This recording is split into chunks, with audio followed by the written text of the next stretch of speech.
Bien, merci à toutes et tous. Salut Nicolas. De votre présence ce matin pour ce moment évidemment ô combien important pour nos territoires, mais aussi d'une manière générale pour l'écologie. Il me revient d'ouvrir le banc, comme l'on dit, en tous les cas d'ouvrir la séance, puisque étant sur Évry-Courcouronnes et donc sur Grand Paris Sud, nous sommes puissance invitante et je me dois donc de lire les textes qui vont permettre d'ouvrir cette séance de création de notre syndicat mixte fermé. Voilà, donc d'une part, je déclare cette séance ouverte et en application des articles qui vont bien du Code général des collectivités territoriales et par un arrêté interpréfectoral en date du 15 décembre 2022, les préfets de l'Essonne, du Val-de-Marne et de la Seine-et-Marne ont décidé, sur proposition de leurs secrétaires généraux, la création du syndicat mixte fermé Hauts du Sud francilien. À compter du 1er janvier 2023, la création de cette nouvelle institution née de l'initiative des membres dont je vais rappeler l'identité fait suite à un processus juridique mobilisant d'une part les membres par le biais de délibérations concordantes et d'autre part les avis de plusieurs commissions départementales de coopération intercommunale, dites CDCI, et les services des préfectures. Il s'agit donc d'une construction collective. Sont donc membres du syndicat mixte fermé la communauté d'agglomération Grand Paris Sud, la communauté d'agglomération Val-d'Hier, Val-de-Seine, l'établissement public territorial Grand Orly-Seine-Bièvre en ce qui concerne les communes de Morangis, Paray-Vieille-Poste, Savigny-sur-Orge, Valenton et Villeneuve-Saint-Georges, la communauté d'agglomération Cœur-d'Essonne Agglomération en ce qui concerne les communes de Sainte-Geneviève-des-Bois, Brétigny-sur-Orge, Le Plessis-Pathé, Fleury-Mérogis, Saint-Michel-sur-Orge, Lompont-sur-Orge, Villiers-sur-Orge, Villemoison-sur-Orge et Morson-sur-Orge.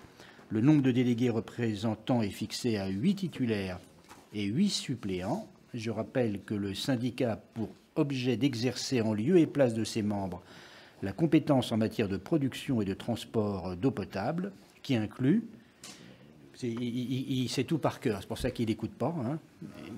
Il n'aime pas ne pas présider, donc c'est aussi ça. Mais c'est pas grave, il va s'y habituer. Et donc, la production d'eau potable par captage ou pompage de l'eau à son origine nécessaire aux besoins de ses usagers et clients extérieurs à partir des ouvrages lui appartenant ou mis à sa disposition, le traitement et le stockage de l'eau nécessaire à la livraison d'une eau potable conforme aux normes réglementaires, la vente en gros de l'eau potable produite, la gestion des ouvrages de production d'eau potable, la gestion des réseaux de transport et ouvrages d'adduction pour le transfert de l'eau produite jusqu'au point de livraison au réseau de distribution, la gestion des périmètres de protection des ouvrages de production lui appartenant ou mis à sa disposition et la réalisation de toutes actions, notamment sur les aires d'alimentation visant à protéger les ressources d'eau potable. Conformément aux articles L5711-1 du Code général des collectivités territoriales, à partir de l'installation de l'organe délibérant et jusqu'à l'élection du président, les fonctions de président sont assurées par le doyen d'âge. Ça n'est pas Romain, c'est certainement Jackie. À cet effet, j'ai donc l'honneur de céder la parole au doyen d'âge des délégués des membres pour présider la séance jusqu'à l'élection du président, monsieur l'inspirant Jackie Bortoli. Merci, Président.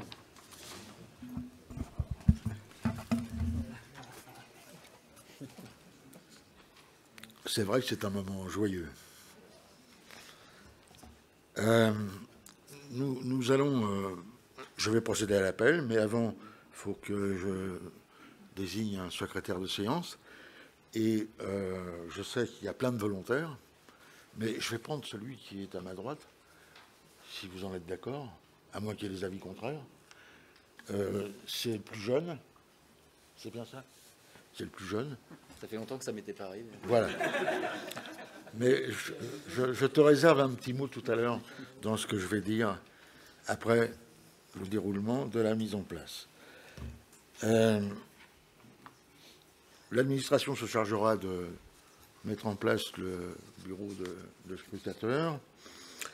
Et je vais donc procéder à l'appel des présents. Michel Bisson. Présent. Jackie Bortoli, présent. Pour les suppléants, je crois que c'est important que chacun sache. C'est Lindemann qui est suppléante de Michel Bisson. Présent. Et c'est Philippe Rio qui est suppléant de Jackie Bortoli.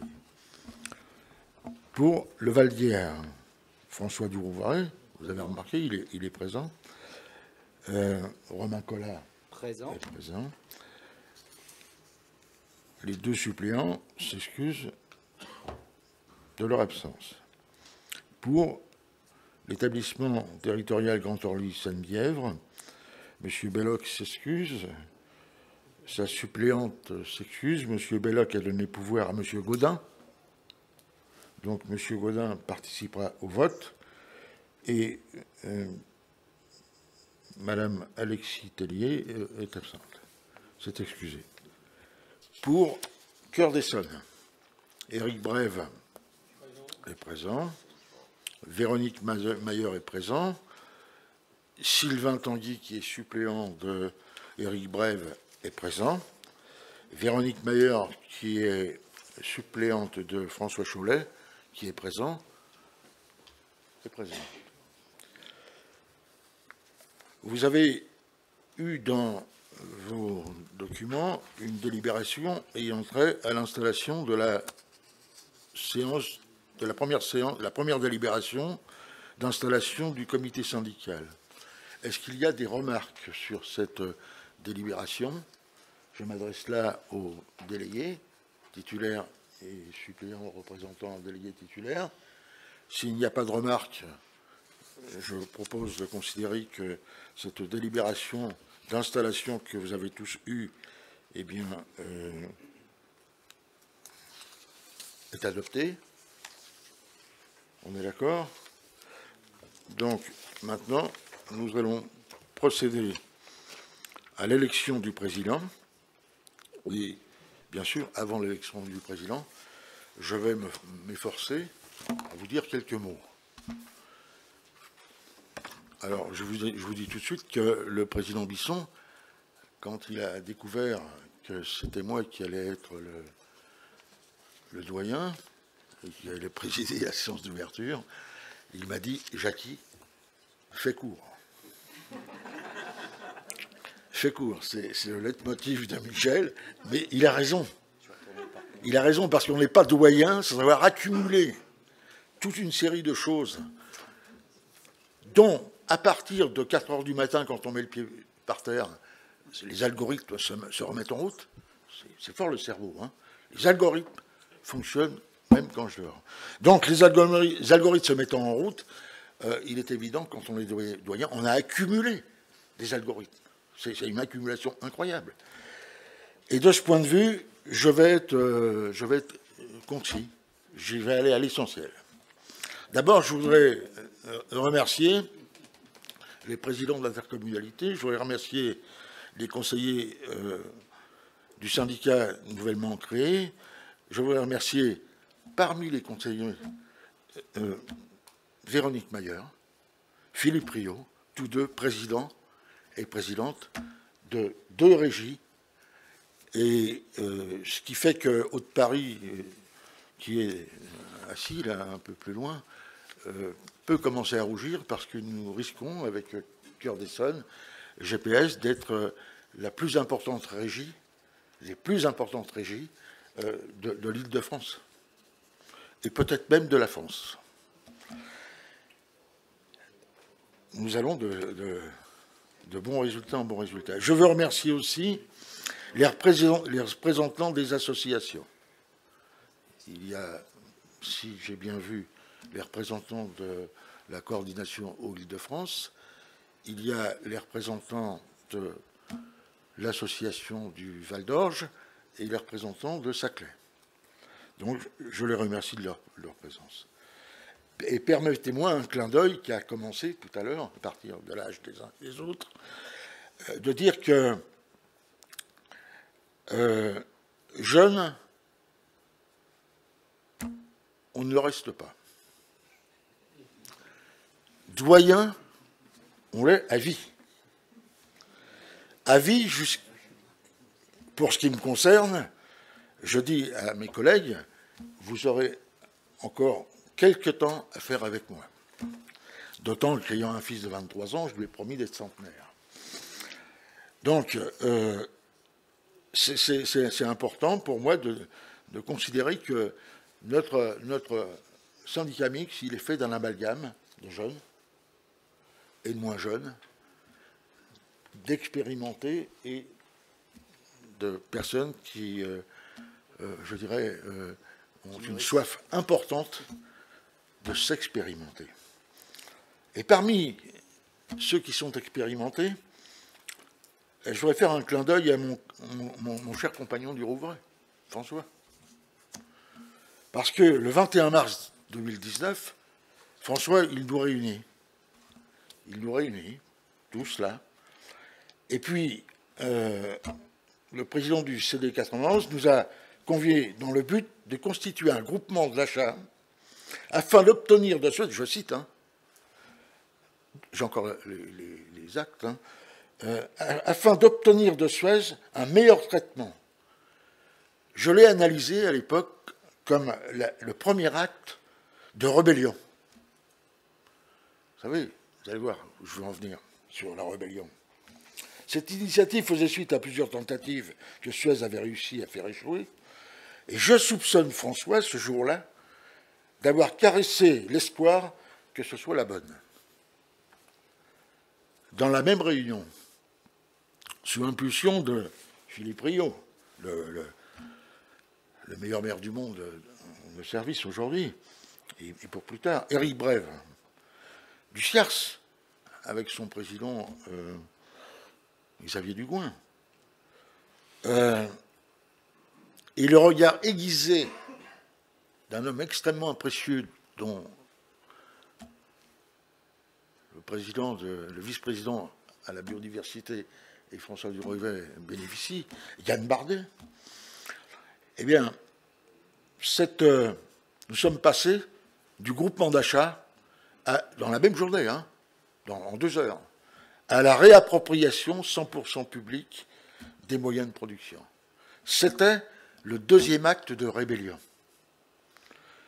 Je veux souligner, pour la petite histoire, que le président directeur général de la CDC n'avait pas encore écrit à propos du coût de l'argent, je le cite, « Le temps de la radicalisation est venu ». C'était ça en septembre de l'année dernière. Le constat, il était simple. Une tarification selon où on était, allant de 0,53 à 0,80. Une marge abusive.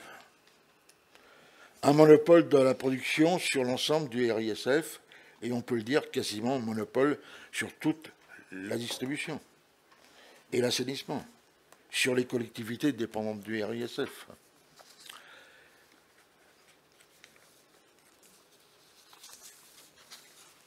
Par exemple,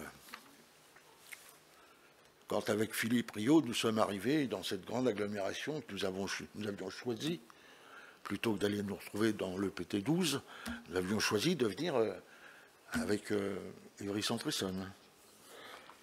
Eh bien, avec Philippe, comme Choix nous avait confié comme mission l'eau, nous avons découvert que hors taxe et redevances, rien que sur GPS, valeur 2016, Suez représentait 64 millions du chiffre d'affaires pour un an. 64 millions.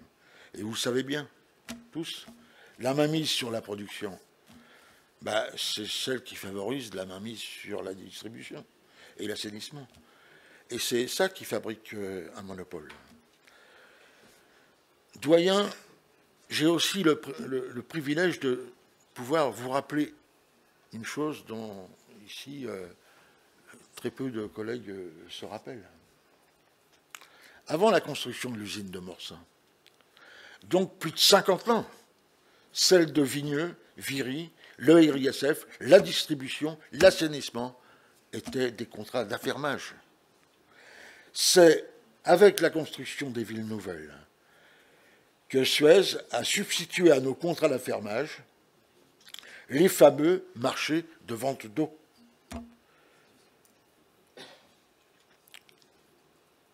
Dans votre dos, en gros, le DSP de distribution et d'assainissement. Chacun est à même de reconstituer sur son territoire comment d'abord la Lyonnaise a procédé, Suez remplaçant la Lyonnaise, pour faire en sorte de faire fonctionner l'ardoise à effacer l'histoire. Comme j'aime à dire, ni vu ni connu. Nous sommes passés de contrat d'affermage à un marché. On va reparler du marché tout à l'heure. Je me suis toujours posé une question. Comment c'est possible que le contrôle de légalité, comment c'est possible que les services de l'État aient pu se départir pendant cette période de leur responsabilité et de leur vigilance? C'est ça que nous avons à gérer aujourd'hui. Et je pense que c'est la cause pour laquelle Suez refuse encore aujourd'hui, si mes informations sont exactes, parce que ça bouge tous les jours, de nous fournir la valeur nette comptable 2021. Voici pourquoi M. Pellegrini, Laurent Carreau, avec qui mon président m'a obligé de passer presque 2 ans de discussion avec M. Allard et puis nos collaborateurs, M. Pellegrini et Laurent Carreau, que j'adore, s'arc-boutent à vouloir nous entraîner, entraîner nos élus à conclure une convention de poursuite d'usage pour encore 20 ans, 30 ans, qui, une fois signée par notre syndicat mixte, aurait valeur d'acceptation juridique, financière du passé. Vous savez que du passé, faisons table rase, en ce qui me concerne, ce n'est pas une caricature, mais ayant une fonction dans cette agglomération, avec sur les questions de l'eau, pas question de tirer un trait sur le passé. Oui, je pense que Suez veut obtenir de nous un solde de tout compte. Seulement, après, il serait disposé à nous fournir la VNC, c'est-à-dire obtenir de nous la valeur de ce qui, pour certains d'entre nous, nous appartient. Et pour les actionnaires, bien sûr, le prix de la réappropriation que nous tentons de lui imposer. La création de...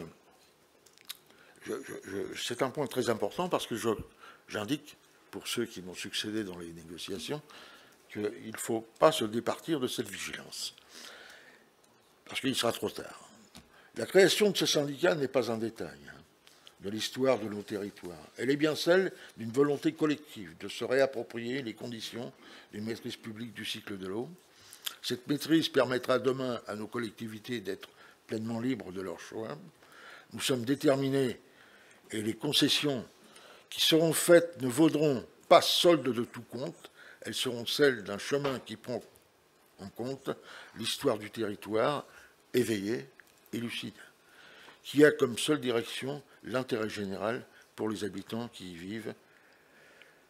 Ce matin, dans un Parisien, Ken Loach était invité, tout le monde connaît Ken Loach, il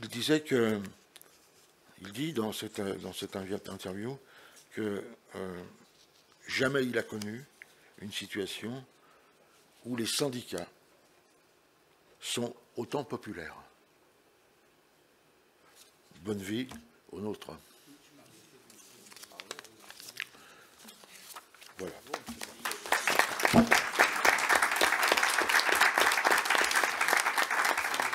Je vous remercie.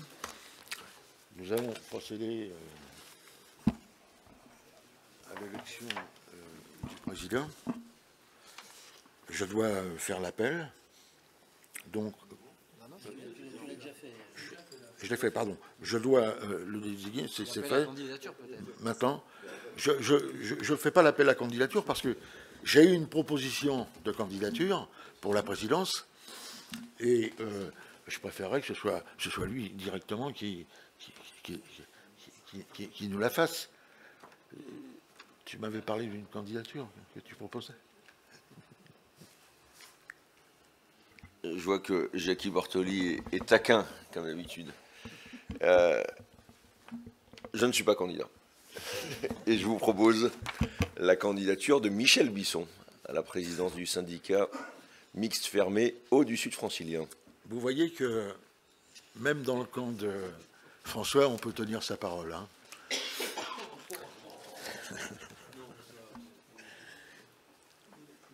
Alors, nous avons... Tu demandes s'il y a d'autres candidatures maintenant. J'ai dit que je n'étais pas candidat, je propose la candidature de Michel Bisson, mais il peut y avoir d'autres candidatures. Bon, je voulais faire une tentative d'éviter cela. Est-ce qu'il y a une autre candidature ou d'autres candidatures? Je n'en vois pas. Je vous remercie. On va donc procéder au vote. C'est l'administration qui va faire tout cela.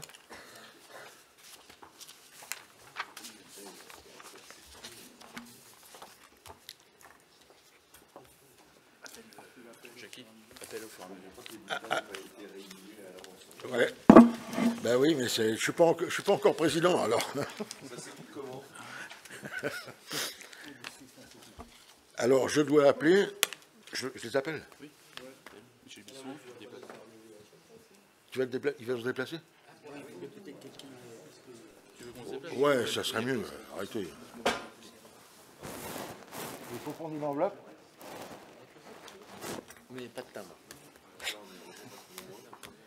Alors, Michel Bisson.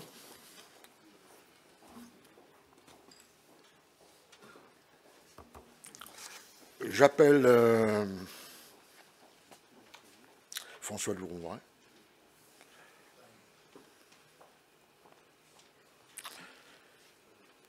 Alors, en suivant, ce sera Gilles Godin. Je crois qu'il est à ma gauche. Philippe. Pardon, Philippe Godin. Et en suivant, ce sera Éric Brève.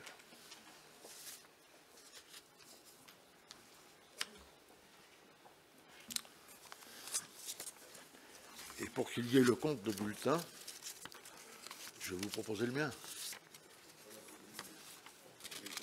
Véronique, elle n'a pas voté. Pardon? Oui. Pardon, alors très bien de me remettre dans l'axe. Véronique Mayer, là-bas.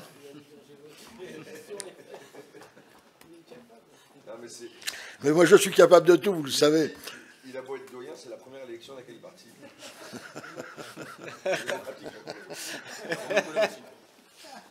Nicolas Romain Collat.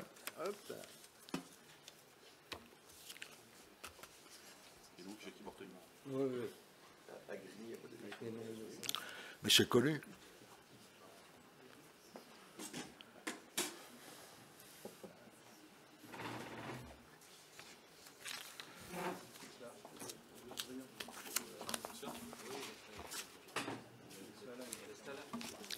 Bon, vous partez, barrez-vous pas avec l'urne, hein. Je vous surveille, hein. On n'est pas à Bretigny ici.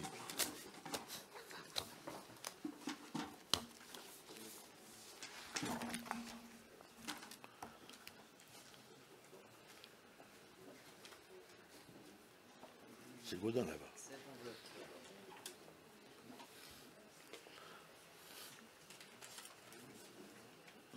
Michel Bisson.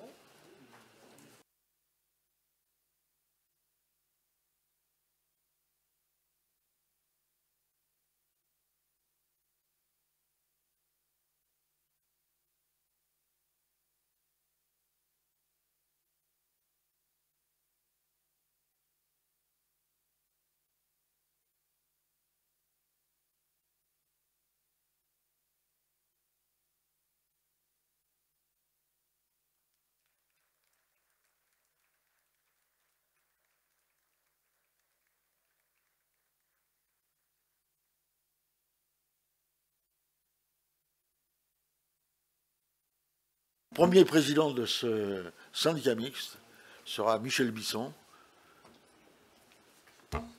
Voilà, je lui passe la parole. Et je ne me retire pas. Merci Jacky, à la fois pour tes propos liminaires et évidemment aussi pour l'organisation de cette séance, et merci évidemment à chacune et chacun d'entre vous pour votre confiance. Mais enfin, je prends ça évidemment dans la suite des travaux que nous avons déjà engagés, des démarches, et comme un engagement collectif. Je crois que nous faisons bloc, nous faisons pacte sur ce sujet-là, et nous allons continuer à le faire, même si évidemment j'essaierai de vous représenter le mieux possible là où je devrais être présent. Merci aussi à toutes les administrations qui depuis des mois, des années travaillent sur ce sujet-là pour aboutir aujourd'hui à la création de ce syndicat mixte fermé. Les dimensions techniques, les dimensions économiques, les dimensions juridiques sont évidemment extrêmement importantes. Un salut évidemment peut-être plus particulier à l'administration de Grand Paris Sud qui depuis le début porte, et parce que nous sommes sur Grand Paris Sud, et puis un salut tout particulier à Adrien Derain qui est juste derrière moi, qui, au-delà de l'organisation de cette journée, fait un travail, une cheville ouvrière absolument remarquable sur l'organisation de ce que nous sommes en train de construire à l'échelle du Sud francilien, donc au du Sud francilien. Remerciements aussi à la fois pour votre présence, à la fois les élus, peut-être moins impliqués sur le sujet, mais tout autant concernés, et puis l'ensemble de nos partenaires, Hauts-de-Paris, voilà, qui nous ont inspirés depuis quelques années maintenant sur cette maîtrise publique de l'eau, mais aussi l'ensemble des partenaires associatifs qui voilà, nous mettent tranquillement cette pression démocratique, amicale, mais tellement nécessaire sur ce que l'on considère comme étant un bien commun, qui savent le faire voilà, avec à la fois je dirais, le portage de la parole de nos habitants, mais aussi bien sûr en musique. Et je me souviens voilà, de cet après-midi au Coudray-Monceau où Véronique Sanson n'était pas là en présence, mais en tous les cas, par un certain nombre de ces chansons, c'était bien agréable. Voilà, donc je dirais, un enjeu qui dépasse évidemment très largement les seules représentations qui sont ici autour de la table et qui embarquent l'ensemble de nos habitants, de nos associations. Et je crois que c'est absolument fondamental parce que ce sont des sujets qui ne sont pas des sujets si simples que ça, des combats qu'il nous faut mener, et plus nous sommes nombreux, plus voilà, plus la pression et plus le regard, plus la vision que nous avons est partagée, plus nous pouvons aller vers là où nous croyons être l'essentiel, le bien pour nos habitants. Quel chemin parcouru depuis 2 ans, 3 ans, maintenant, peut-être même un peu plus. Un sujet, l'eau, qui paraît être un sujet simple, mais qui n'est à l'évidence absolument pas un sujet simple, à la fois sur le plan technique, bien sûr, mais aussi à travers toutes les ramifications qu'il peut avoir ici ou là, que ce soit sur le plan écologique ou sur le plan des relations que nous avons avec l'ensemble des territoires, notamment à l'échelle de l'Île-de-France. Un sujet dont nous nous sommes emparés avec, je crois, une acculturation progressive, permanente, qui a été la nôtre, portée par les agglomérations autour de la table, auxquelles je dois rajouter l'agglomération de Saclay, qui, même si elle n'est pas là formellement autour de la table, est partie prenante de nos démarches et nous rejoindra, j'en suis certain, dans les semaines, voire les mois qui viennent. Donc une acculturation qui a nécessité beaucoup d'investissement de notre part, beaucoup d'explications, beaucoup de pédagogie au sein de nos conseils communautaires notamment, et je crois que le chemin que nous avons parcouru, quand on est sur un point d'aboutissement comme celui-là, on a évidemment tendance à l'oublier, mais je crois qu'il faut se le rappeler parce que ce travail a été colossal, ce qui permet encore une fois de remercier l'ensemble des acteurs, des services, des régies qui opèrent sur nos territoires et qui nous ont permis d'atteindre, j'allais dire, une maturité sur le sujet qui permet d'engager maintenant la phase d'après. Nous y sommes.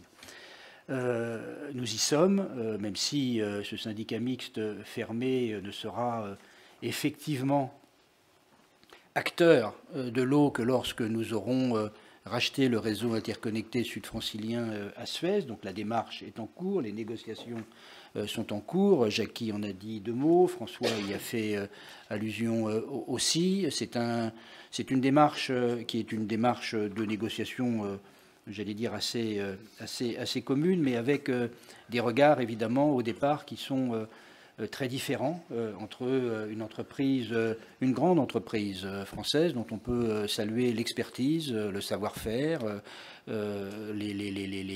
comment dirais-je, l'implication de ces agents, puisqu'ils travaillent au quotidien sur nos territoires, mais dont, évidemment, le directoire, la présidence, a un regard différent sur ce que représente l'eau. L'eau, du point de vue donc, des actionnaires de Suez, étant une valeur marchande, et évidemment, de notre point de vue, certainement pas une valeur marchande, mais un bien commun dont nous devons assurer les uns les autres à la fois une garantie, une sécurisation, un accès le plus équitable possible à l'ensemble de nos concitoyens. Voilà, donc il nous faut rapprocher nos points de vue à travers ces lectures qui sont assez différentes. Donc les négociations sont en cours. Il nous faudra faire des concessions. Il faudra à Suez faire en sorte de sortir de cette logique marchande pour comprendre que le modèle que nous proposons est un modèle tout à fait vertueux, qui ne fait absolument pas injure au savoir-faire de cette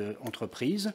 Et il nous faudra, nous aussi, certainement faire quelques pas, quelques concessions pour faire en sorte d'aboutir à une solution qui soit évidemment la plus, je dirais, respectueuse des intérêts des uns et des autres. Nous sommes sur ce chemin-là. Nous avons bon espoir dans les semaines, dans les mois qui viennent maintenant, de pouvoir aboutir à quelque chose de tout à fait significatif.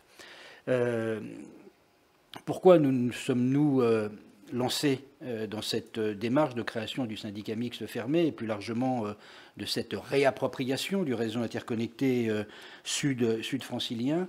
Eh bien, je dirais tout simplement par rapport aux enjeux qui sont les enjeux de notre planète aujourd'hui, que nous partageons tous, cet enjeu à la fois du réchauffement climatique, bien sûr, cet enjeu aussi de cette biodiversité que nous devons renaturer. Et puis, à travers ces 2 enjeux-là, eh bien, cela traduit ce que l'on appelle cette transition écologique tellement nécessaire, que nous appelons sur notre territoire transition sociale et écologique, de manière à pouvoir, comme le dit très bien Philippe, tenir les 2 bouts, la fin du monde et la fin du mois. Et c'est bien cette transition sociale et écologique qui nous anime. Cette transition sociale et écologique, on le voit bien, et c'est évidemment porté au niveau national, nécessite de la planification. Nécessite de la planification sur des sujets qui sont des sujets lourds, comme celui de l'eau. Et en même temps, nous vivons dans un monde de totale incertitude, et pour longtemps. De totale incertitude.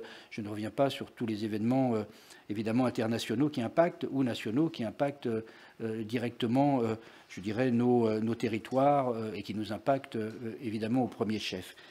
Il y a donc là une ambivalence entre cette nécessaire planification pour relever l'enjeu de cette transition sociale et écologique et ce monde d'incertitude dans lequel nous sommes, qui nécessite de l'agilité et de l'ajustement permanent. Et je crois que ce que nous croyons en proposant évidemment la création de ce syndicat, c'est que les territoires ont la solution. Les territoires ont la solution.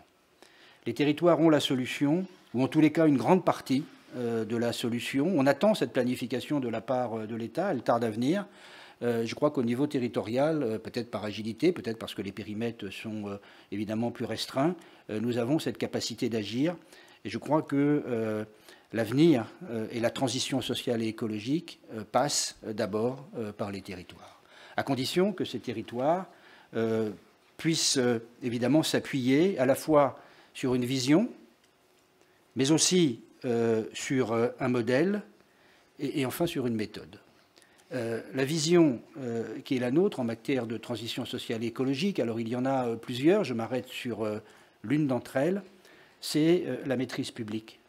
Voilà. La maîtrise publique de ce que l'on considère comme étant des biens essentiels, c'est-à-dire les biens, nous devons garantir une équité d'accès à l'ensemble de nos concitoyens et des biens communs qui permettent tout simplement de porter des politiques écologiques dans la durée. Ces biens communs, c'est l'eau, bien sûr, nous y sommes, mais c'est tout autant l'énergie, c'est tout autant le foncier. Et voilà des sujets sur lesquels, évidemment, les démarches que nous engageons aujourd'hui en matière d'eau doivent se prolonger sur ces dimensions-là. Au-delà de cette vision, de cette maîtrise publique ô combien nécessaire, il est nécessaire d'y appuyer un modèle. Voilà, un modèle en l'occurrence pour l'eau. Ce modèle pour l'eau, il se résume, je dirais, en 3 dimensions.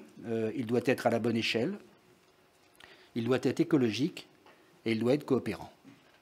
Il doit être à la bonne échelle. À la bonne échelle, ça signifie de le traiter en fonction de considérations techniques pour ce qui concerne le réseau interconnecté sud-francilien, qui dessert évidemment plus de 1 million d'habitants et qui, sur plusieurs de nos agglomérations, de nos EPT, permet tout simplement l'accès à l'eau. Et c'est bien donc à cette échelle-là qu'il nous faut traiter le sujet, tout en étant dans une approche qui soit une approche laissant aux agglomérations les compétences de distribution, les compétences d'assainissement, de manière à ce qu'elles puissent être traitées de la manière la plus démocratique possible en fonction des orientations de chacun de ces territoires. Mais la production doit être traitée à cette aune de ce réseau et de sa dimension technique. La deuxième dimension importante de ce modèle, c'est la dimension écologique. La dimension écologique, elle ne peut être comprise que si nous avons la maîtrise totale du grand cycle de l'eau, c'est-à-dire être en capacité à la fois de traiter de la production, bien sûr, ce que nous faisons aujourd'hui, mais aussi d'avoir évidemment la main sur la distribution, sur l'assainissement, sur l'épuration, sur les compétences GEMAPI, la préservation évidemment de la biodiversité, mais aussi la lutte contre les inondations. Et c'est extrêmement important pour être en capacité notamment de garantir une qualité de l'eau sur la Seine, de pouvoir s'y baigner en 2024 par exemple, et ça nécessite évidemment qu'on y travaille collectivement, et que cette dimension écologique soit la dimension première. Et c'est pour ça qu'il faut une maîtrise publique, parce que quand on dit maîtrise publique, nous avons le temps, nous pouvons inscrire nos politiques publiques dans la durée. Et enfin, la troisième dimension de notre modèle, c'est la dimension coopérante, c'est-à-dire un modèle qui se veut en parfait dialogue avec l'ensemble des territoires qui sont tout autour de nous et qui, immanquablement, ne serait-ce qu'en matière de sécurisation, le dialogue doit être permanent. Et c'est ce modèle-là que nous proposons. Ce modèle, il doit aussi s'appuyer sur une méthode. Et cette méthode, c'est ce que nous incarnons ici autour de la table, c'est-à-dire c'est l'alliance des territoires. On ne peut traiter un sujet seulement avec les périmètres institutionnels qui sont les nôtres, qui sont évidemment extrêmement importants, extrêmement pertinents, mais qui nécessitent parfois d'être dépassés. Et c'est ce que nous démontrons à travers cette alliance des territoires et à travers un terme voilà, que j'aime beaucoup, mais je pense que il incarne bien ce que doivent être les méthodes aujourd'hui pour traiter de la transition écologique. C'est celui de la conversation permanente, c'est-à-dire le fait d'être tout le temps dans un dialogue permanent avec beaucoup d'agilité, sans avoir forcément réglé l'ensemble de tous les sujets, mais d'expérimenter ici ou là, de se tromper de temps en temps, mais d'être en tous les cas en capacité par ce dialogue d'avancer collectivement sur des sujets qui sont par nature complexes, et ceci évidemment dans un monde d'incertitude. Une vision, la maîtrise publique, un modèle, la bonne échelle, écologie, coopérant, et enfin une méthode, l'alliance des territoires et cette conversation permanente. L'objectif aussi que nous avons et qui dépasse d'une certaine manière évidemment ce que nous créons aujourd'hui, c'est cette volonté d'aller plus loin parce que je pense que ce modèle-là est un modèle qui doit être inspirant aussi à l'échelle de l'Île-de-France. Ce que nous faisons à notre échelle doit être inspirant à l'échelle de l'Île-de-France. D'ores et déjà, un certain nombre de territoires sur l'Est francilien, sur l'Ouest francilien, travaillent et s'inspirent de ce que nous sommes en train de construire. Haute-Paris, de son côté, a son modèle qui se rapproche évidemment très étroitement de ce que nous proposons ici. Et nous avons besoin, je pense, ce syndicat mixte fermé étant créé, la reprise en réappropriation des biens actée auprès de Suez dans quelques semaines, dans quelques mois, il nous faudra engager ce travail à l'échelle de l'Île-de-France de manière à ce qu'il y ait une coordination et que la parole de notre modèle, qui peut être challengé bien sûr, puisse être entendue, de manière à ce que la sécurisation des moyens de production soit la plus effective possible et que chacun ne double pas ses moyens de production pour son propre compte, mais voilà, qu'on soit dans un système qui soit beaucoup plus relié, pour le dire ainsi, que la question difficile du prix de l'eau soit abordée à l'échelle francilienne. Il y a des différences de tarifs de 1 à 2, si ce n'est pas plus. Alors bien sûr, il y a ici plus de calcaire qu'à un autre endroit, mais enfin, est-ce que tout ça explique des différences de tarifs aussi énormes que ça? Vraisemblablement pas. Donc c'est un sujet qui doit être mis sur la table. La dimension technologique est aussi importante. On ne peut se laisser imposer un choix technologique par un syndicat qui, même s'il y croit, évidemment, par ce choix, aura des conséquences sur les autres syndicats. Ceci n'est pas possible. Il nous faut là aussi une conversation permanente, un dialogue permanent pour que les décisions qui sont prises ici ou là, évidemment, ne soient pas imposées ou ne s'imposent pas aux autres. Je pense évidemment à l'OIBP et nous allons participer au débat national qui est en cours aujourd'hui et sur lequel nous allons être questionnés dans les jours qui viennent. Dire aussi que ce travail à l'échelle de l'Île-de-France doit nous permettre peut-être d'aller encore plus loin dans le lien extrêmement précieux entre l'eau et l'énergie. Pierre est là, nous développons beaucoup cela sur notre territoire avec ce système de méthanisation qui permet de créer du biogaz à partir de nos usines d'assainissement, mais il y a évidemment encore bien d'autres sujets que nous allons pouvoir travailler. Bref, ce lien avec l'énergie, il est absolument fondamental. Et le modèle aujourd'hui qui est le nôtre, cher François, pour l'eau, doit aussi être un modèle inspirant pour l'énergie. Je sais que tu attaches beaucoup d'importance à ce que l'Essonne relève aussi ce défi-là, et je pense que nous avons là un modèle qui ne se trompe, on ne fera pas du copier-coller, mais qui en tous les cas peut être profondément inspirant. Bref, ce modèle, je pense qu'il est simplement inspirant pour la transition.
Voilà, donc j'ai épuisé mon temps de parole. Je voulais juste dire que voilà, ce modèle que nous avons, que nous avons construit collectivement, il est inspirant très largement au-delà de l'eau, pour l'énergie très certainement, mais peut-être encore sur d'autres sujets. Et j'ai le sentiment qu'à travers ce que nous vivons aujourd'hui, nous montrons une voie, pas la voie, mais enfin une voie, VOIE, et en tous les cas, notre voie en Île-de-France, VOIX, elle comptera et elle va s'amplifier. Voilà, je vous remercie.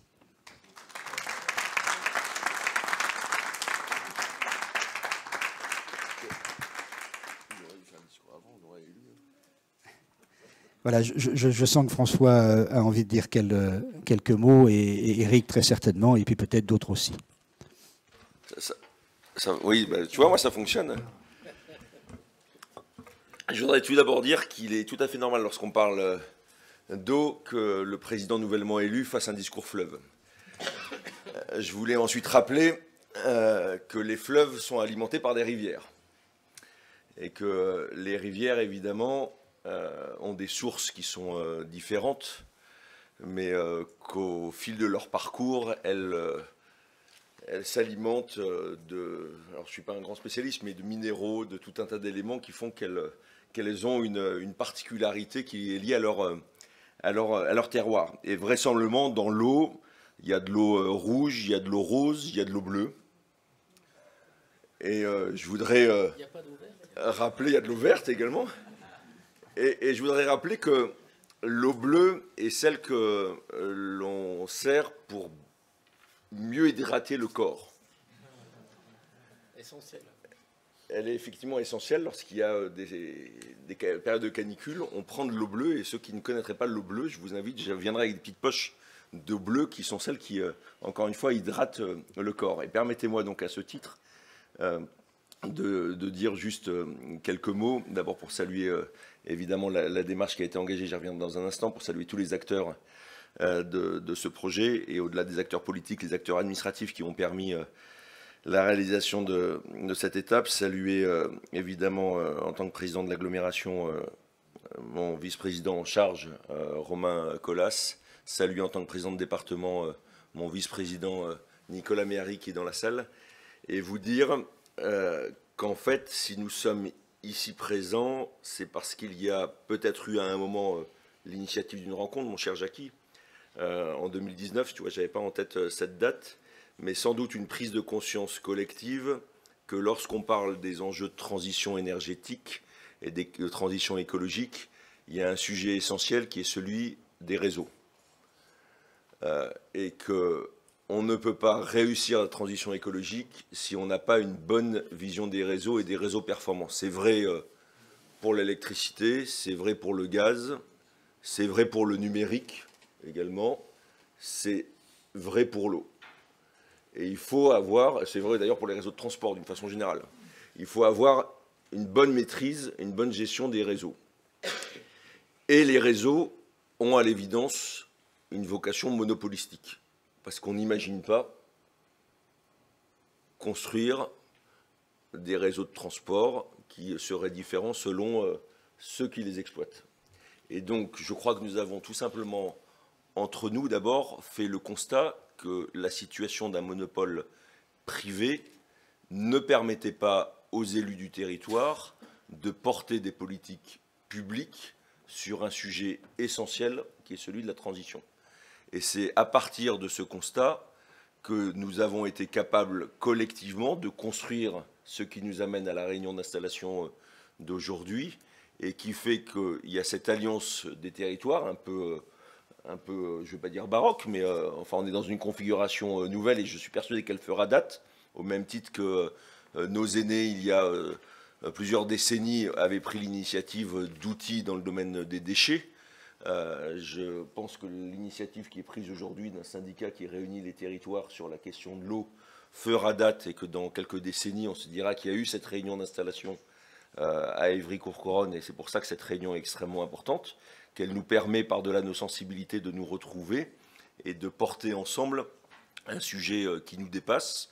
Ça supposait simplement qu'on soit capable, entre acteurs, de construire cela dans la durée, de construire cela dans la confiance, parce que sans confiance, il ne peut pas y avoir d'avancée, l'avancée majeure à laquelle nous procédons aujourd'hui, mais que l'essentiel est désormais devant nous, parce qu'au-delà de la maîtrise des réseaux et des outils de production, la question qui va se poser pour nous désormais, c'est de voir de quelle manière nous avons une politique publique de l'eau qui correspond aux attentes de nos concitoyens et qui répond aux enjeux de maîtrise de la ressource enfin de maîtrise de la ressource. Enfin, je pense que tout le monde aura compris le sens de mon propos et de notre capacité à relever les défis qui vont être beaucoup plus importants et beaucoup plus rapides à traiter qu'on ne pouvait sans doute l'imaginer quelques années en arrière. Et ça, je pense que c'est un défi à la fois exaltant, mais c'est sans doute ce qui doit nous motiver dans les, je ne vais pas dire dans les jours, mais dans les semaines qui viennent, parce que nous avons effectivement, comme Michel l'a très bien dit, cette discussion avec Suez, à la fois, enfin avec Suez s'agissant des outils de production et de transport, et on aura le sujet aussi de l'achat groupe Edo là, qui va venir très vite. Mais au-delà de ces questions avec Suez, nous devrons collectivement définir un certain nombre de politiques publiques. Et ça, encore une fois, je pense que c'est un chemin qui est passionnant et que j'espère nous serons capables de lever ensemble. On est dans une configuration, je suis désolé, je le fais par esprit d'escalier, mais je pense qu'on ne pourra réussir qu'à partir du moment où on continue à avoir à l'esprit la confiance et la durée.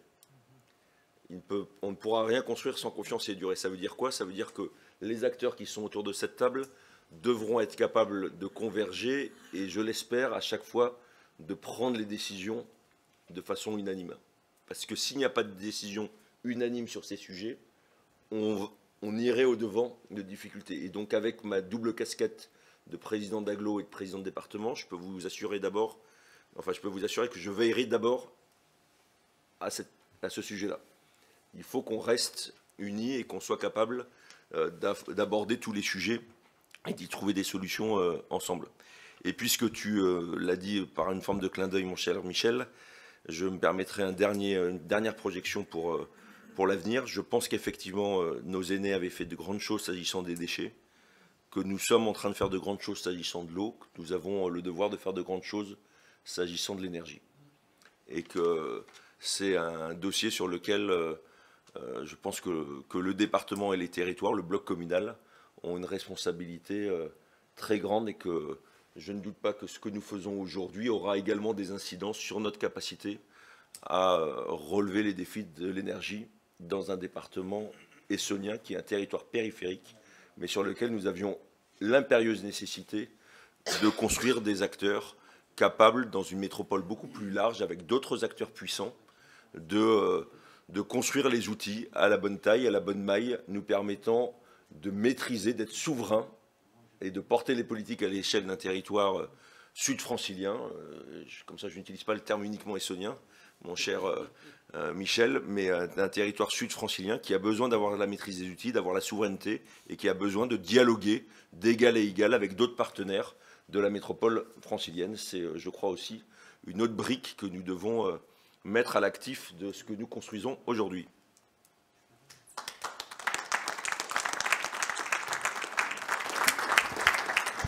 Merci François. Éric. D'abord, je voudrais vous saluer. Et puis, c'est un jour qui est vraiment à marquer d'une pierre blanche pour lequel Cœur d'Essonne a travaillé avec ses différents partenaires et ses collègues. Mais ce matin, je voudrais avant tout avoir une pensée pour quelqu'un, Madame Estève, qui est la cofondatrice chez nous de Eau Publique Orge-Essonne, qui finalement ce qui a lancé chez nous à l'époque du Val d'Orge la construction, l'idée, le travail sur la maîtrise publique de l'eau.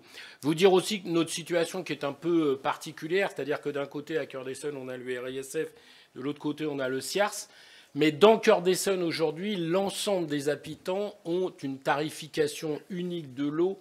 Je ne doute pas d'ailleurs que les derniers Cœur d'Essonniens qui sont dans les hameaux de Breuillères-le-Châtel vont enfin pouvoir passer à cette tarification. C'est un moment important, un moment qu'on poursuit avec mes collègues et surtout avec Véronique Mayer, qui est la présidente de la régie publique de l'eau à Cœur d'Essonne. Et il n'y a pas un moment où nous ne faisons, soit en bureau communautaire, soit en conseil communautaire, des points d'étape sur la construction de ce moment aujourd'hui que nous attendons tous. Une construction transpartisane à Cœur d'Essonne comme ici, une construction d'ailleurs unanime puisqu'elle s'est soldée par un vote à l'unanimité des conseillers communautaires de Cœur d'Essonne et c'est important de le souligner.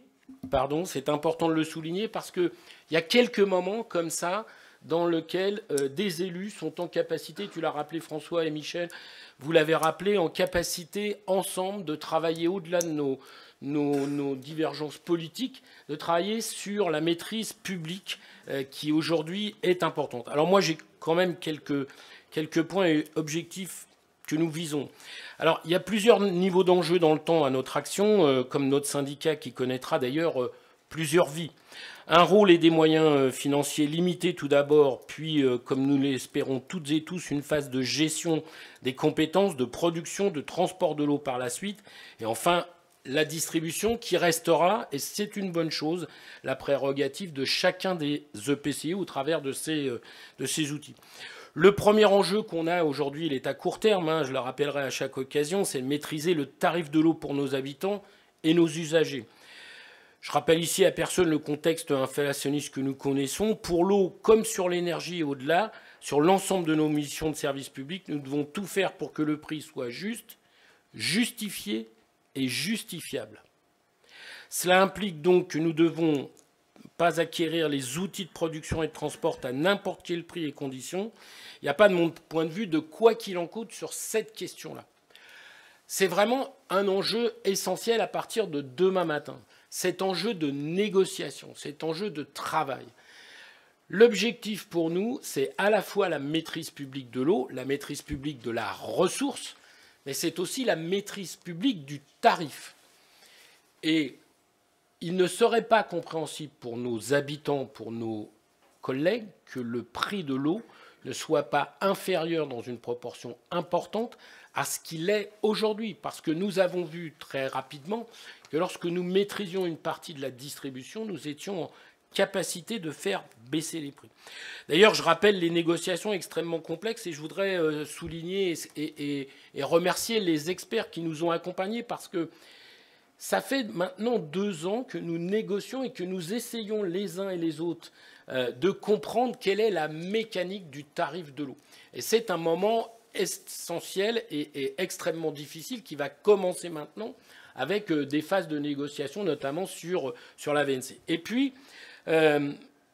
j'insiste beaucoup sur le fait que ce syndicat doit être à l'euro, et c'est aussi important pour le futur de ce que nous sommes en train de mettre en place dans un contexte où l'on voit, et je le dis de plus en plus souvent maintenant dans les différents endroits où je suis, où l'on voit quand même des syndicats, notamment en Essonne, qui ont l'habitude d'augmenter leurs tarifs de façon mécanique sans que véritablement ça se traduise par des services publics ou des politiques publiques nouvelles. Et là aussi, nous avons un effort à faire de ce point de vue-là. Enfin, et mes collègues l'ont souligné, je crois que l'idée de ce syndicat, c'est aussi d'avoir une véritable réflexion, non pas sur la marchandise que représente l'eau pour certains, mais sur le bien essentiel pour les Franciliens, mais aussi pour l'ensemble des Français et l'ensemble des habitants de la planète. Et donc nous devons travailler à la maîtrise de cette ressource. Nous devons travailler à la maîtrise de la ressource, nous devons travailler à la maîtrise écologique de la ressource, mais nous devons aussi travailler, et c'est pour ça que nous sommes ensemble, à la consommation en eau. On a bien vu depuis quelques années, mais ces 2 dernières années notamment, les vraies difficultés, y compris en Île-de-France, sur la ressource en eau, sur le fait que la sécheresse est de plus en plus tôt et importante et longue pour nos habitants, mais aussi pour nos agriculteurs. Et donc nous devons véritablement entamer un travail fort sur la maîtrise de la ressource en eau. Enfin, j'ai un dernier point. Les uns et les autres l'ont dit, nous avons travaillé dans un esprit commun de concorde. S'il est bien normal, et je félicite Michel qui est à l'initiative avec GPS de la création du travail que nous avons entamé sur ce syndicat, je l'ai dit à plusieurs reprises, je souhaite moi aussi que nous poursuivions cet état d'esprit et j'ai proposé, et à l'instar de ce qu'on fait dans nos pactes de gouvernance, dans nos EPCI, moi j'ai proposé que la présidence de ce syndicat soit tournante, tous les ans, tous les 2 ans, toutes les heures si tu veux, afin que chacun des territoires puisse là aussi être comptable de ce que fera dans l'avenir ce syndicat Je pense que c'est important parce que nous n'avons pas forcément les mêmes opinions, pas forcément les mêmes idées, mais en tout cas, nous portons ensemble la maîtrise publique de l'eau. Je note d'ailleurs que l'État, par la nationalisation de EDF, nous rend justice finalement quelque part. Tu l'as rappelé dans les déchets, c'est aussi une particularité de l'Essonne. Je suis comme le président du département, je souscris à ce qu'il y ait une vraie maîtrise publique de l'énergie aujourd'hui dans ce département. Mais je souhaite aussi que nous ayons une gestion collégiale et collective de ce syndicat. Et la présidence tournante me semble être une bonne chose pour que nous avancions dans cette question. Voilà, je n'en dirai pas plus longtemps, mais je souhaite une très belle vie à ce syndicat qui a des enjeux extrêmement importants, des enjeux financiers, des enjeux durables et aussi des enjeux collectifs, de montrer que les élus dans l'Essonne sont en capacité de porter ensemble ce domaine qui est extrêmement important et qui le sera sans doute de plus en plus pour l'avenir des Essonniens. Merci.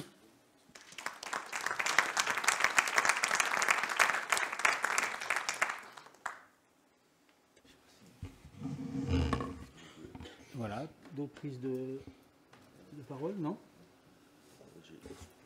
Oui, merci. Juste un petit mot. Donc, je fais partie du T12 qui a été évoqué tout à l'heure. Et nous rejoignons donc à l'intérieur de ce syndicat mixte la majorité des communautés de l'Essonne.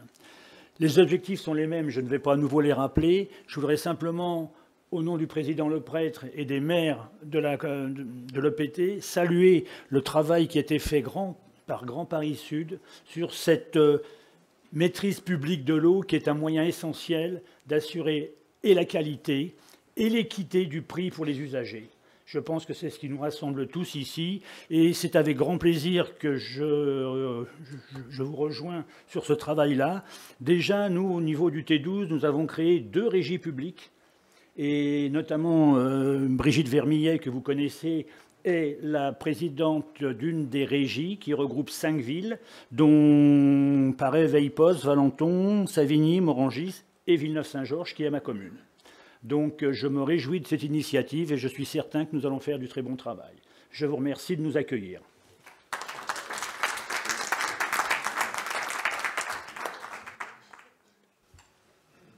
Voilà, merci bien. Je ne sais pas s'il y a d'autres prises de parole. On va laisser. Oui. En tant qu'élu, peut-être juste dire, je sais que Philippe aurait plein de choses à dire, mais comme on a dit les choses, il ne le dira pas. Mais je voudrais quand même saluer évidemment le travail qu'il a fait avec Jackie. Pour Jackie, on l'a dit, mais je crois qu'il a été un éclaireur, en tous les cas, à Grand Paris Sud, de cette vision de l'eau que nous portons aujourd'hui et qui se traduit de manière très concrète.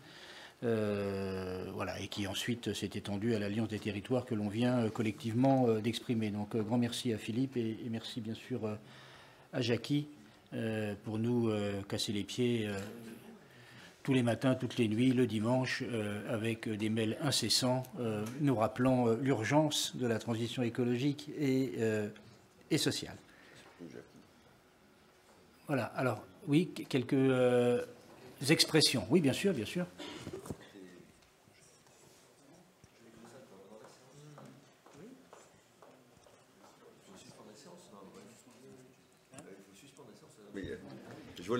Voilà, oui. La séance est suspendue quelques minutes. Bon, je suis Pascal Grandjean. J'interviens comme citoyen, comme grand-père, et au titre de mes engagements associatifs pour l'association Eau Publique Orge-Essonne et comme référent pour l'Essonne de la coordination aux Île-de-France, dont notre directeur est aussi présent. Mes chers concitoyens, électeurs et élus, Madame la Présidente d'Eau Cœur d'Essonne, Messieurs les Présidents, Mesdames, Messieurs les Conseillers, mes chères compagnes et compagnons de la longue lutte que nous menons ensemble pour libérer l'eau, notre bien commun, des intérêts mercantiles. Alors ne vous froissez pas, mais ces quelques mots ne vous seront pas adressés directement. Ils s'adressent à nos adversaires communs, les actionnaires de Suez, en souhaitant que leur émissaire présent dans cette salle restitue fidèlement à ses commanditaires les sentiments qui nous animent et qui feront notre force dans les prochains mois, tous ensemble. Quel sentiment? Un sentiment de soulagement d'abord. Le soulagement de nous être enfin émancipés dans le sud francilien, du syndrome de Stockholm. Ce syndrome qui désigne la propension des otages ayant partagé trop longtemps la vie de leurs geôliers à sympathiser avec eux et à adopter leur point de vue. Ce syndrome qui nous a maintenus dans le domaine de l'eau pendant des décennies dans un état de sidération sous l'emprise de Suez et Veolia. Le syndicat que nous créons aujourd'hui, habitants et élus, referme définitivement ces sombres pages du service public de l'eau potable. Il clôt une époque où, à chaque fois que nous avons ouvert nos robinets en grande couronne d'Île-de-France, nous générions du cash. Du cash accumulé par Suez pour faire ensuite main basse et monnayer les ressources en eau de l'Argentine, de l'Égypte ou des Philippines. Un bien triste modèle de coopération internationale. Quel soulagement de disposer avec le SESF d'un outil collectif dont désormais l'objet, les choix, la dépense, l'agenda seront protégés des business plans des opérateurs privés et exclusivement, désormais, guidés par l'intérêt des usagers d'aujourd'hui et de demain. Un intérêt qui intègre notre co-responsabilité à l'égard des ressources naturelles limitées de notre fragile planète bleue. Un sentiment de responsabilité, ensuite, qui parfois, avouons-le, est encore un peu écrasant. Mais nous disposons de solides atouts pour être à la hauteur de nos responsabilités. D'abord, à la lumière de l'abandon, gagné ensemble de haute lutte, du projet toxique de traitement de l'eau par OIBP à l'usine d'Arvigny à Savigny-le-Temple. Une victoire qui nous a montré que nous disposons aujourd'hui, au sein des services déconcentrés de l'État, d'interlocuteurs plus soucieux de notre avenir planétaire que des sautes d'humeur du CAC 40. Ensuite, parce que les actionnaires de Suez et leurs affidés n'ont vraiment pas eu besoin de nous depuis 2 ans pour saper leur légitimité à discuter de la production de nos ressources en eau et, plus encore, à fixer les termes du débat que nous devons avoir avec eux. Alors, mesdames et messieurs les mandataires des actionnaires de Suez, votre obstination à appréhender la restitution de nos outils de production d'eau potable selon les us et coutumes du monde des affaires, du secret des affaires, de la concurrence entre opérateurs, en termes d'actifs financiers, franchement, cette obstination n'est plus aujourd'hui seulement pathétique. Comprenez qu'elle est devenue complètement inaudible pour nous au XXIe siècle. Alors tous ces sentiments génèrent un autre sentiment, l'impatience. Nous sommes carrément là de vos palinodies. Les choses sont simples. Les rares études disponibles sur le coût total en investissement et fonctionnement de l'étape captage, traitement et contrôle de la qualité de l'eau donnent un montant de 20 à 30 centimes au mètre cube pour un captage d'eau de surface, ce qui est le cas pour nos 3 usines de Morsan, Viry et Vigneux, soit un montant inférieur à la moitié que ce que nous payons depuis des décennies. Mesdames et messieurs de Suez, en refusant depuis 2 ans de produire le moindre chiffre pour réfuter cette évaluation, vous l'avez validé par votre silence assourdissant. Encore une démonstration de cette évidence ? Le coût de vente de l'eau en gros est globalement inchangé depuis 20 ans, alors que le volume d'eau fourni par nos usines a baissé régulièrement, jusqu'à être en deçà, vous le savez, aujourd'hui, en deçà de la moitié de leur capacité de production. Où seraient donc passés les coûts fixes de ces usines qui auraient dû grimper au mètre cube unitaire du fait de ce moindre volume vendu?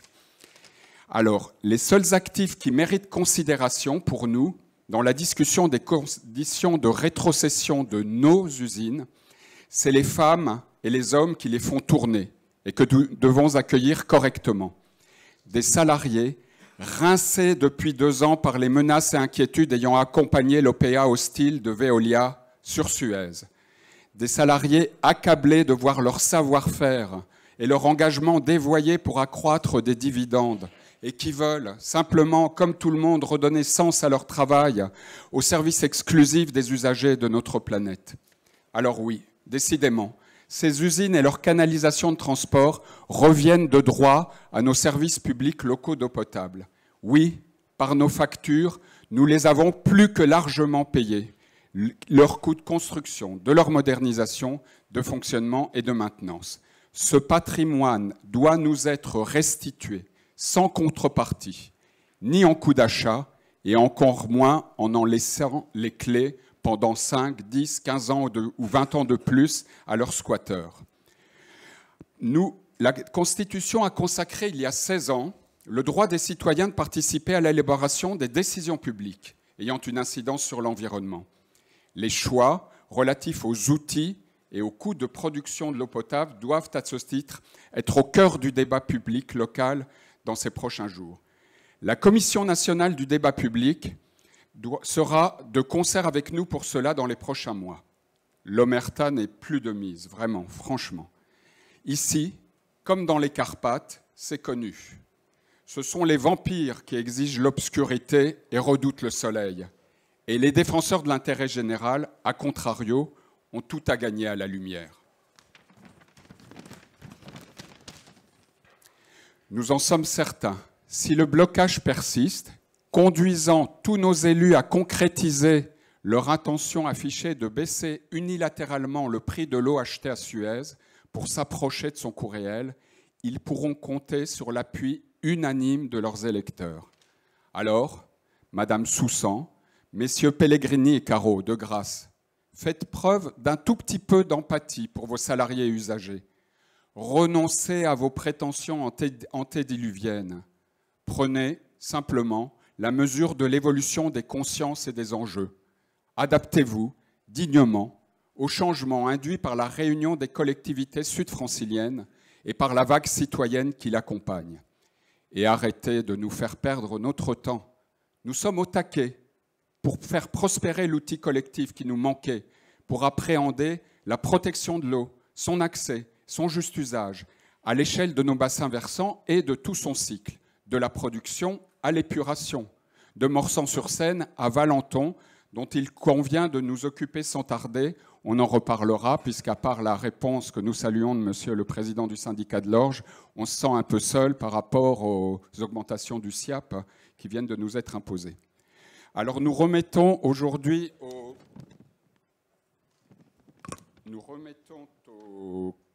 au comité syndical du SESF un document de travail pour que nous puissions effectivement mettre en place collectivement l'instance inédite de concertation requise pour former et impliquer les habitants à la hauteur des enjeux. Nous vous proposons un rendez-vous dans 5 mois. 5 mois jour pour jour, le 9 juillet, pour un Big Jump 2023, tous ensemble dans la Seine. Monsieur le doyen, vous en serez disposé, c'est promis. Si nous nous donnons les moyens d'ici là, ne serait-ce si nous nous en donnons tous les moyens d'ici là, est-ce que franchement, cette échéance, ce ne serait pas une formidable occasion de fêter nos retrouvailles avec une eau de Seine enfin affranchie? Alors, en dernier point, et en rajoutant, remerciant Monsieur le Président de Cœur d'Essonne de ces quelques mots, je voudrais, pour terminer, rappeler que ce n'est pas moi qui aurais dû prononcer ces quelques mots pour au public Orge-Essonne, mais notre présidente Nicole Estève, décédée vendredi dernier, 6 jours avant l'installation de ce syndicat. Elle y aura consacré ses dernières forces et ses derniers espoirs avant que la maladie ne l'emporte. Nicole, tu n'as jamais admis, tu ne t'es jamais résigné à ce que les marchands s'emparent de nos vies, de nos intelligences, de nos communs. Nous proposons à travers une minute de silence de te témoigner notre reconnaissance et notre engagement à poursuivre, au-delà de nos différences, notre action pour libérer définitivement l'eau des pollutions et prédations qui l'accablent.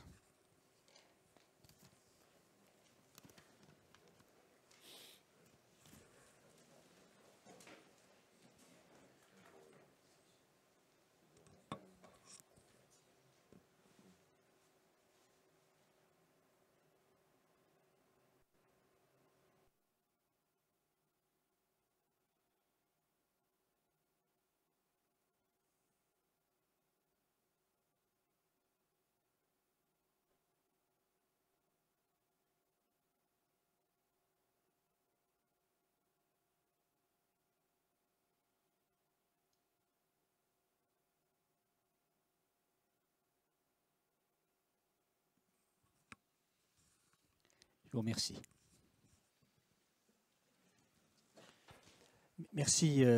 Merci voilà, du texte que vous venez de lire. Merci de votre mobilisation sans faille depuis maintenant plusieurs années. Toutes nos pensées et condoléances à la famille et aux proches de Madame la Présidente, bien évidemment. Après, sans revenir sur tout ce que vous avez dit, l'état d'esprit dans lequel nous sommes rentrés en négociation avec Suez n'est pas un état d'esprit frontal. On aurait pu rentrer de cette manière-là en utilisant un certain nombre de leviers qui est à notre disposition, un certain nombre de leviers qui sont à notre disposition. Mais je pense que là, on serait rentré dans des démarches sur un temps très long.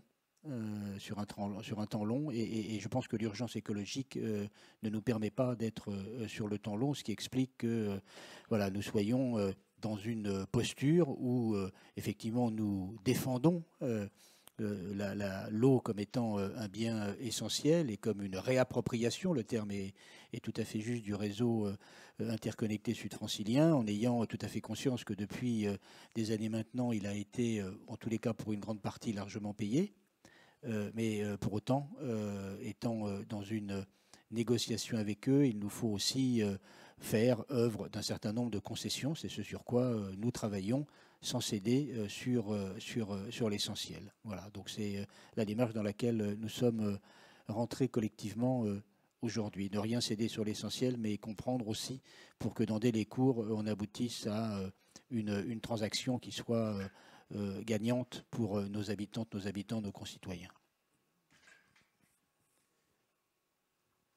Voilà, je ne sais pas s'il y a d'autres demandes de prise de parole, donc je vous propose de reprendre le fil, voilà, de notre comité syndical. Ça va aller maintenant assez vite. Je me dois de lire la charte de l'élu local. Bon,